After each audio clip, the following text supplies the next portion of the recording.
I was just wondering, since I'm starting college, in June, I think, is when Pride Month happens. Okay. So as a Muslim, since I don't support it, Mm-hmm. should I not go to school Okay. on Pride Day? Okay. So you see, my understanding of the whole issue of people who belong to this orientation is that, of course, we do not agree with this type of orientation, but at the same time, we regard them to be human beings, and any movement or any, let's say, day which is celebrated to to acknowledge their rights. They acknowledge their rights is something that I would always stand by with them. For example, if there is this issue that whether we should support them in their human rights, which means that they should not be discriminated with.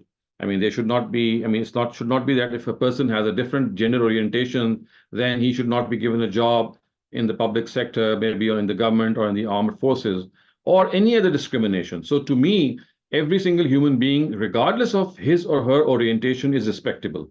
I will fight for his or her rights, that he is an equal human being. So all human rights, if they are what that's what is being discussed on a Pride parade, or that is what it's all about.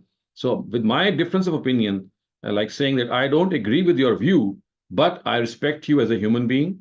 I don't agree with your view, but I will support you that you should get all human rights. This is my principal stance. And I think this is about maybe 2 years ago that I was in Toronto, in fact, and we had a pride parade, and in fact, it was right on the day that we had an outing with our with just some young ones, and we had to go to some island. We played, we played, and we also discussed things. So it happened right on that day, and I think because the children were already going out, they were already in activity, already engaged. So maybe this didn't never came up, but it did come up in our discussion.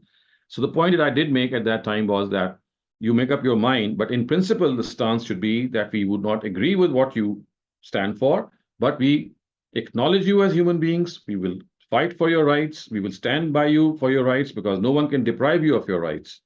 But you don't expect us to agree with you. So we can disagree, but at the same time, respect and honor your rights. This, in a nutshell, is something that I have always believed.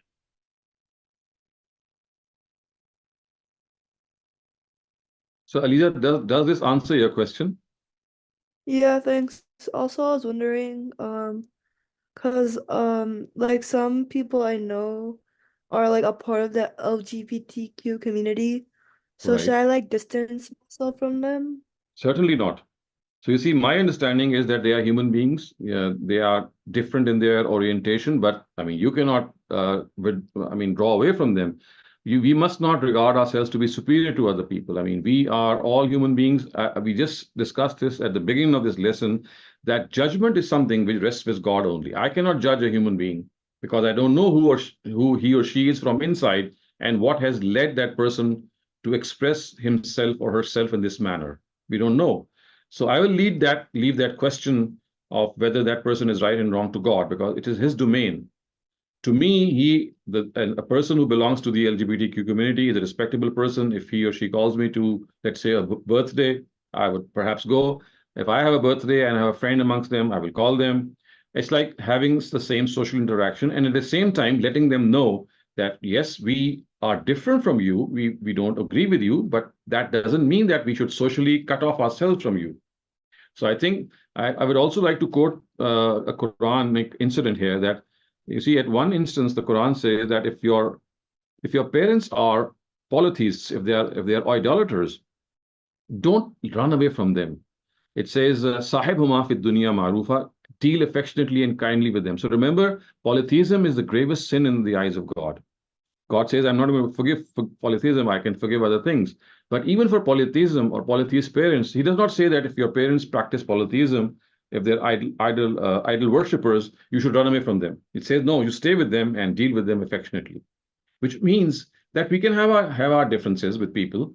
It doesn't mean that we cannot deal with them affectionately. Our social and our cultural ties with them should be as they are with other normal people. So after all, there are people who have extramarital relations. I mean, to talk about being an LGBTQ community member is one thing. And what about boys and girls who have intimate relations? I mean, that is equally bad. So we do have friends among them, don't we? So there is seldom people who marry in our in that part of the world, and without having any previous sexual contact. I mean, none of them, very few of them are virgins when they marry. So, which means that they might not be exposed to the same gender, but they have had experience with the opposite gender. So that's equally bad. So if we can befriend them, or we can be normal with them, we can be normal with these people as well. So we should remain normal. We must not regard ourselves to be superior. We must not hate people. Yes, we can hate the sin, but we cannot hate someone who sins. And that is what we have been taught. That we must not be self-righteous. We must be humble. We can have a difference of opinion. We can have a different view regarding so many things, but it doesn't mean that that makes us superior. As I said, to be superior or to be inferior, this is for God to judge. It's not for me to judge. Okay, So, thank you. okay. So, did you get that point? I mean, the reason that I'm stressing here is that our parents generally have an opposite view. They would typically tell you not to go near such boys and girls, or Yeah, exactly. maintain your distance. I very humbly disagree with them, and whenever I get a chance, I tell them that this is not the right way. The prophets of God never taught hate, never taught distancing yourselves from other people. In fact, they taught the opposite. So you see, once Jesus was sitting with some people who were very bad, who were sinners and had all kinds of bad habits, and the some of the people who passed by, they said that, well, look at you, you were sitting with these dirty people. And you know what he said? He said, I have not come to the righteous, I have come to the sinners. The righteous don't need me because they're already good, they're already virtuous, so these people need me. So you see, to them, if a person was doing something which was morally wrong, it made them draw even more closer to such people, because maybe they could cast a good influence on them. So I think we need to revise our attitude regarding the LGBTQ community. Yes, we are very strongly, I mean, we very strongly differ with their approach, but this doesn't mean that we should not respect them as human beings. I think this is where we are severely lacking in our attitude. And one thing more, this might also be of interest to you.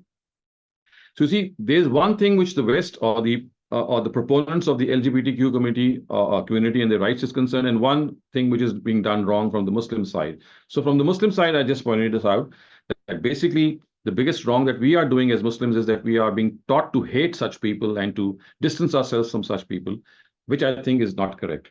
And the thing that they are doing wrong, I mean, is that they are not tolerating a difference of opinion. So remember, they are the champions of freedom of expression. All freedom of expression, so to speak, in today's modern world owes a lot to their movements. I mean, the Statue of Liberty is the Statue of Liberty. It's like the biggest symbol of liberty. So when you are talking to such people, I think you have to push them on the back foot. And that the way that you push them on the back foot is you tell them that you are the biggest champions of difference of opinion. So if I hold a different opinion than yours, you should respect my opinion. Because you see, today what is happening is that the Western scholars and the Western media and people living in your part of the world, they would not even like a single word against them, because this would make them really fired up and they would really get angry. So it is here that we need to make them realize that, brothers and sisters, liberty and freedom of expression is something that you stood for. So I demand that I be given this liberty and freedom to choose what I think about the LGBTQ community. If I don't think them to be correct in their approach, I should be given this right to express. But this doesn't mean that I don't regard them to be human beings, or I would not support them in their rights. So I think because of these two mistakes, one by the Muslim camp and one by the Western camp, the things are getting worse by the day. So Muslims have to stop hating, and the Western media and their whole intelligentsia must once again revisit this idea that yes, this could be something that can be criticized. And because everyone has the right to criticism, I have been given this right. This is an inalienable right. So if they realize this, then we can talk about that. And if they don't, then we must also realize that they are under a certain, I would say, emotional repression, which is there. And it's like an emotional reaction through which they are going through. And if you read the history of this LGBTQ community, you'll realize that maybe 50 or 100 years ago, they were greatly repressed, and they were put to shame. They were treated like the Afro Americans or the blacks, the way they are still treated today, although things have improved. So just as they were maltreated, in a similar way, they were also maltreated. So what has happened is that it's like a reaction of that maltreatment that things have gone to the other extreme. But as I said, this is something that we need to also think about, also know that hating people is not the solution. It is not the way of the prophets of God. It is not the way of the Quran. Affectionately being their friends, and just overlooking what they are doing, and if they ask your opinion, of course you're free to give it, but other than that, you have to concentrate on their good points, and there are several good points. I've met such people. I've lived there. I've seen people who belong to this community. They might have this proclivity, this inclination, but otherwise they are very good human beings.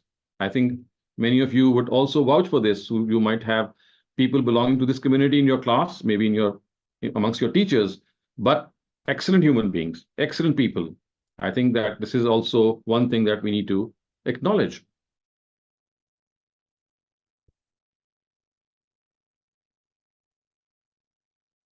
Okay, so anyone who'd like to share anything regarding this? Okay, Aisha, go ahead.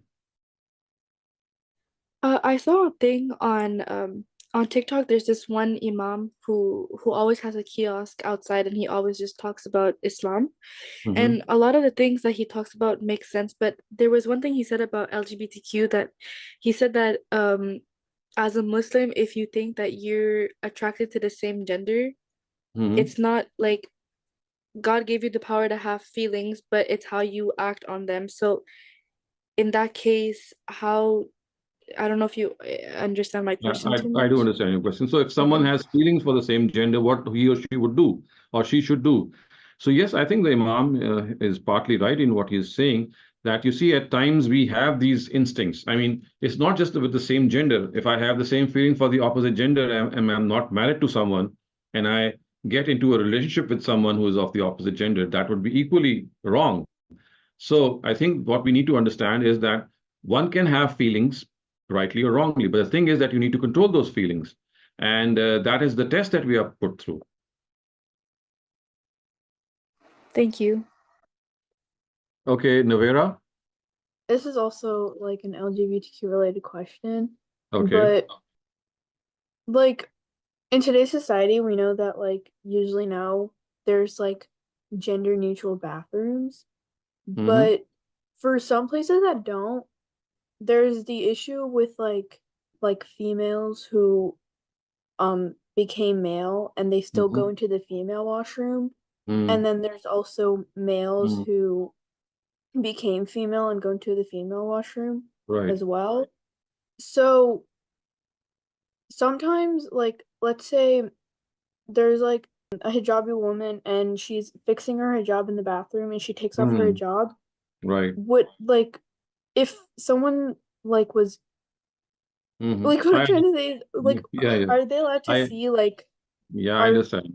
female like I think, is it I do understand. I do get your point that what would such a girl do that she's fixing her hijab, or maybe, just combing her hair or doing something, and in walks a boy who thinks that who has made himself into a girl, and he thinks that he can use the female toilet, and what should that girl do?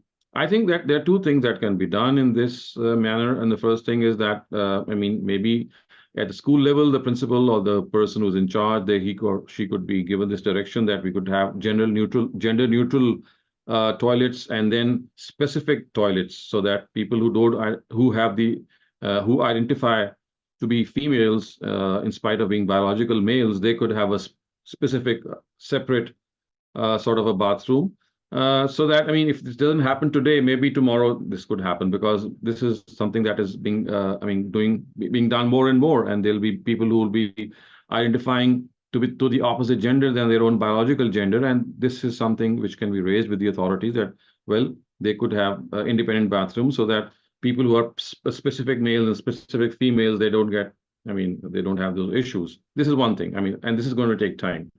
But for the other thing to happen, is that just ignore that person. I mean, if someone has come inside your private place, I mean, of course, that's you're not exposing yourself in any way other than your hair, maybe, or your upper part. That's all. So just be a little more careful. I mean, you can just turn in the other direction and keep on doing what you're doing, because that person maybe is going to use the basin or the sink and then go into the toilet or what. So I think no need to be alarmed. Just mind your own business. Just go about doing things the way you naturally would be. And that's the short-term solution. But the long-term, as I said, would be that perhaps people who are sensitive to this, they can get together and maybe ask the principal or the people in charge that, I mean, separate bathrooms for people who don't identify, or they identify with the opposite gender, in spite of being biologically different, should have specific ones. But till the time that happens, I think it's just a simple case of ignoring and overlooking and being more careful. I mean, you can fix the hijab and look right and left and see, well, maybe there may be no one coming. And if there's someone coming, I mean, you're not at fault at all. If they look at you or stare at you, it's their problem. I mean, something which they will be held accountable. As far as you are concerned, you are in your private space. And I mean, that's what you should do. So, Navera, does that make sense? Yeah, I just kind of like heard, like somewhere I read that anyone who's biologically female, Mm-hmm. um, and like no matter what they identify as, they're allowed to see like um a like a woman's hair. But if Mm-hmm. you're biologically male and no matter what you identify as, you're not allowed to see like So you see, if I understand. So I mean, the person who is dressing up, it's not her fault. If someone comes and sees that a girl in a position that whatever she is, so it's basically the allowance or the disallowance is with regard to that person. As far as you're concerned, if you're fixing your hijab, that's perfectly okay. If someone else is staring at that, so it's basically that person who's going to be held accountable before God, if at all. I mean, if that is the situation. Otherwise, I mean, it's not your fault, because you see, you're already in your private place. You're already in your space that was allocated to you by the school authorities. So if someone else comes in, I mean, that person is going to be held accountable. It's not your fault. I think you should just continue and just overlook that. okay, thank you.